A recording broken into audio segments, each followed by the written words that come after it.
All right, sorry, we got cut off one more time. So, you might remember that the derivative doesn't exist. That statement can mean things like there's a corner, or it could also mean that there's a break in the graph, or just that there's like a hole in the graph. So I'm going to represent it with a corner. So that's my attempt at a corner. And I may have to adapt this later given the rest of the information that I've given. But just so that I remember it, I'm going to draw it as a corner that's happening at 5. So my next piece of information says that the derivative is negative, which means decreasing.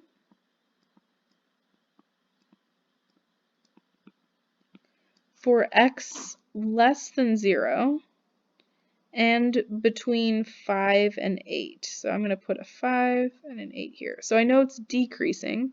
Decreasing means that it's going down as you go left to right. So I'm just going to put something like that. And then decreasing again. Actually, I think I could just kind of keep going. That's lucky. We'll go like that. Yeah, so the corner that I'd drawn was already going down, so that fits nicely. And then and I think in my last video I mentioned that I made a mistake. I'm not sure if I did, but I made a mistake, and this should say positive here. So the derivative should be positive, meaning it's increasing. Between 0 and 5. So between here and here it should be increasing, and then x greater than 8. So I'll just draw that like this, and then let's see, just go like that. So I did that. Next thing tells me that it's concave down for x less than 0. And actually this seems to fit that. This does appear to be concave down. And between 0 and 2. So between here and here it needs to be concave down. So I actually think I should redraw that. So I'm going to redraw this and just make it be concave down like that. And then we'll just go like that. And then it says that it should be concave up between 2 and 5. And actually I kind of did a good job of that. Maybe we'll do that a little bit more. Concave up between 2 and 5, and then for x greater than 5. Okay.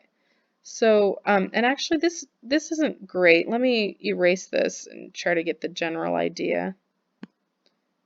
So I know that there needs to be a corner here, and then I also know that it's decreasing from 5 to 8, and then increasing after that. So this gives me a corner here, increasing and then decreasing, and then it's concave up. So I think this picture that I've drawn fulfills all the conditions that I was given. So this is how I would do this problem, and I do think it's worth looking at, but I don't think that you need to worry about seeing it on a test. So if you have any questions about it, please ask on the discussion board. But I actually think I'm going to stop here, even though I think there's one more problem.